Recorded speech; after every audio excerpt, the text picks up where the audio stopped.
আপনার কাছে দুই হাত তুলে মোনাজাত করতেছি, ভিক্ষা চাইতেছি। আল্লাহ আল্লাহ, তোর কান্দনে কি আসমান থেকে ফেরেশতা নাই নাইবো? পাঞ্জাবিটির কান্দনে খোদা তাআলার রহমত নাজিল হয় না। আম্মা আল্লাহর কাছে দুই হাত তুলা মোনাজাত করলে উপরালা মন সব আশা পুরো করে দেয়। সেই জন্য আমি আল্লাহর কাছে দুই হাত তুলে মোনাজাত করতেছি।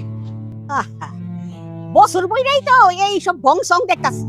তোমার কান্দনে যদি কাম হইতো তাই আমার বংশের বাতি এত তো নিজ ভুলে যাইতো। আল্লাহ যেদিন দিব সেদিনই তো হইব আম্মা। আল্লাহর হুকুমের বাইরে তো আর কিছু হয় না। আমি তো আর ইচ্ছা করে এগুলো করতেছি না। মানুষ ইচ্ছা কইরা কিছু করে না। এইটা হইলো তোর উপর অভিশাপ, অভিশাপ। আল্লাহ জানে কবে কোন পাপ করছিলি এইভাবে আমরা ঝইলা পুইরা মরতাছি। আমার 4 বছর ধরে একই খোঁটা দিতেছেন, গালিগালাজ করতেছেন। আপনার কি মনে হয় না আমার কষ্ট লাগে? আমি কি মানুষ না?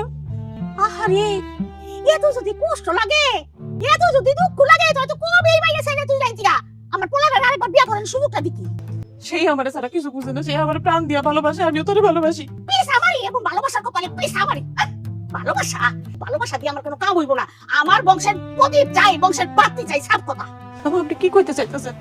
আপনি কি চাইতেছেন আমি বাড়ি থেকে চলে যাই? আলহামদুলিল্লাহ, আলহামদুলিল্লাহ। তুই তো ভালোই আই। তুই এই বাড়ি থেকে যা, আমার পোলারে আরেকবার বিয়া করার সুযোগটা দে।